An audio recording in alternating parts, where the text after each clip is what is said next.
It is 1:18 a.m. on a breezy late summer night here in Manhattan, and I can't sleep.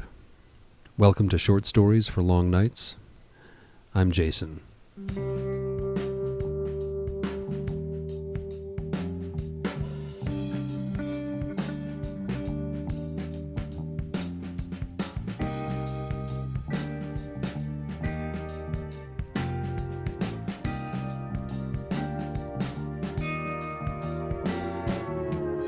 We're going to jump into a story tonight by Phillip K. Dick.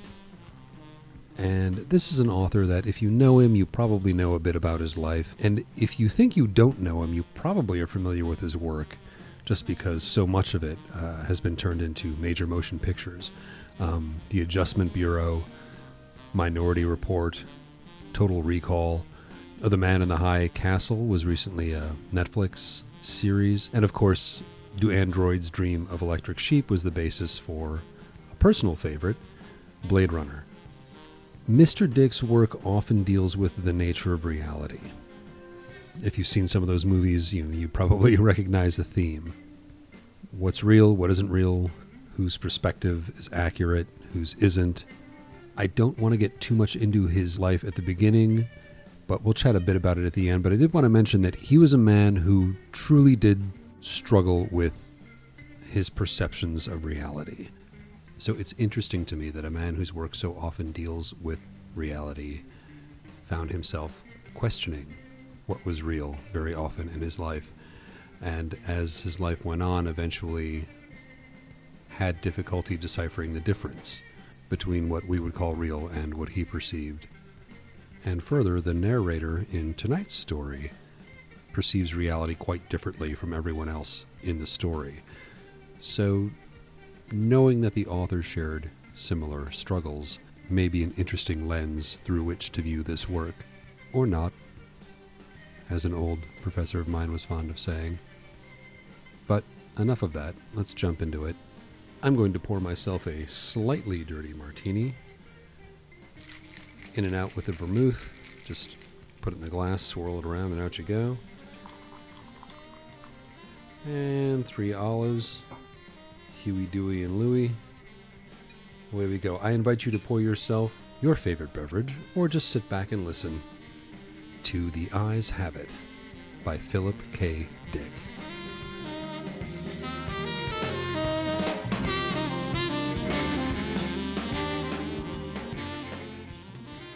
It was quite by accident that I discovered this incredible invasion of Earth by life forms from another planet.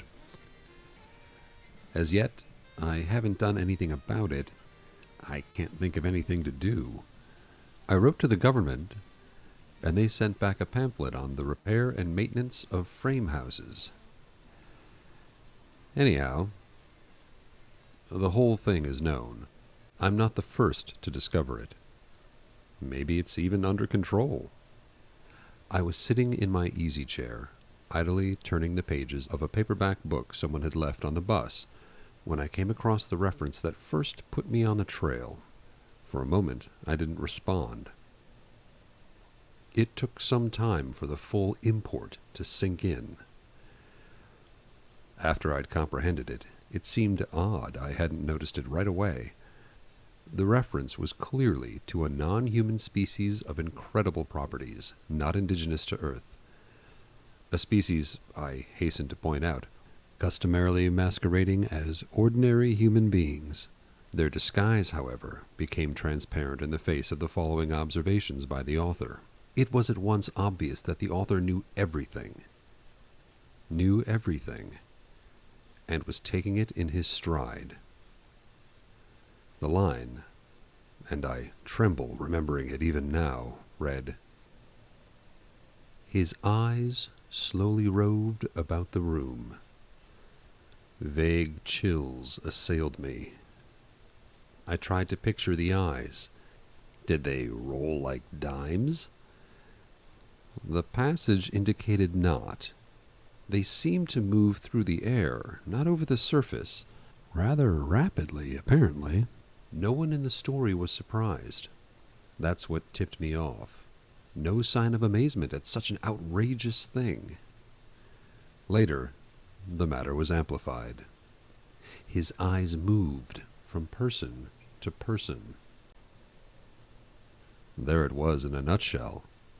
The eyes had clearly come apart from the rest of him and were on their own. My heart pounded and my breath choked in my windpipe. I had stumbled on an accidental mention of a totally unfamiliar race. Obviously non-terrestrial. Yet, to the characters in the book, it was perfectly natural, which suggested they belonged to the same species. And the author? A slow suspicion burned in my mind. The author was taking it rather too easily in his stride. Evidently, he felt this was quite a usual thing. He made absolutely no attempt to conceal his knowledge. The story continued. Presently, his eyes fastened on Julia. Julia, being a lady, had at least the breeding to feel indignant. She is described as blushing and knitting her brows angrily. At this, I sighed with relief. They weren't all non-terrestrials. The narrative continues. Slowly, calmly, his eyes examined every inch of her. Great Scott! But here the girl turned and stomped off, and the matter ended. I lay back in my chair, gasping with horror. My wife and family regarded me in wonder. "What's wrong, dear?" my wife asked. I couldn't tell her. Knowledge like this was too much for the ordinary run-of-the-mill person. I had to keep it to myself. "Nothing," I gasped. I leapt up, snatched the book, and hurried out of the room. In the garage, I continued reading. There was more. Trembling, I read the next revealing passage. He put his arm around Julia. Presently, she asked him if he would remove his arm. He immediately did so with a smile. It is not said what was done with the arm after the fellow had removed it. Maybe it was left standing upright in a corner. Maybe it was thrown away. I don't care. In any case, the full meaning was there, staring me right in the face. Here was a race of creatures capable of removing portions of their anatomy at will. Eyes, arms, and maybe more, without batting an eyelash. My knowledge of biology came in handy at this point. Obviously, these were simple beings, unicellular, some sort of primitive single-celled things, being no more developed than a starfish. Starfish can do the same thing, you know. I read on and came to this incredible revelation, tossed off coolly by the author, without the faintest tremor. Outside of the movie theater, we split up. Part of us went inside, part over to the cafe for dinner. Binary fission, obviously, splitting in half and forming two entities. Probably each lower half went to the cafe, it being farther, and the upper halves to the movies. I read on, hands shaking. I had really stumbled onto something here. My mind reeled as I made out this passage. I'm afraid there's no doubt about it. Poor Bibney has lost his head again. Which was followed by, and Bob says he has utterly no guts. Yet Bibney got around as well as the next person. The next person, however, was just as strange. He was soon described as totally lacking in brains. There was no doubt of the thing in the next passage. Julia, whom I had thought to be the one normal person, reveals herself as also being an alien life form, similar to the rest. quite deliberately, Julia had given her heart to the young man. It didn't relate what the final disposition of the organ was, but I didn't really care.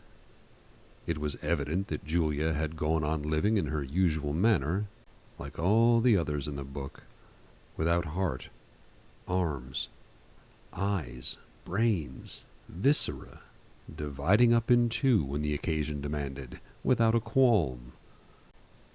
Thereupon, she gave him her hand. I sickened.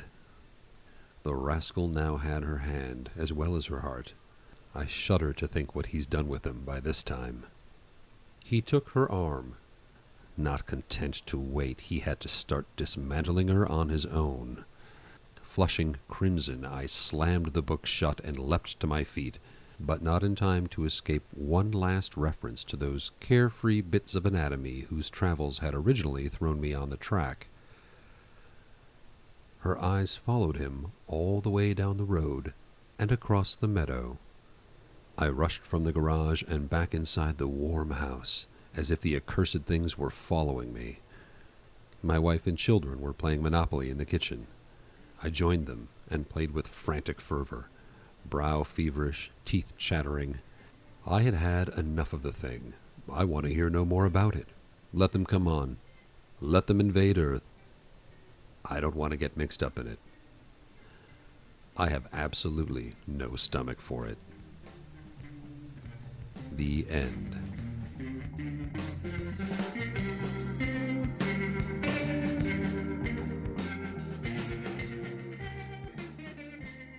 I love the arrogance of this character.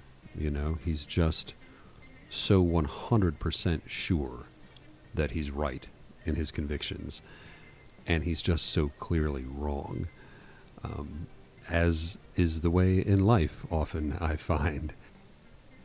So maybe the story's a little bit of a comment on that kind of person and that piece of human nature. I also, I kind of got the sense that the narrator had a thing for Julia, the character in the book.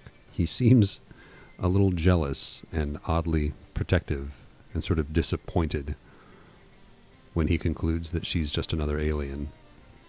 I don't know that I loved the way he treated his wife. He's a little disdainful of her. You know, she's just an ordinary person, not able to handle the burden of this huge truth that has been imparted to him. I don't know how much that may have reflected his actual feelings from his own experiences and perceptions. This story was published in 1953, and we know that by 1974, he had become convinced that he had received special insight and information from an entity in the form of a beam of pink light. And so it's just hard not to wonder if he'd had this inkling earlier, that he had maybe special insights, and that some people just weren't ready for the burden of what he knew.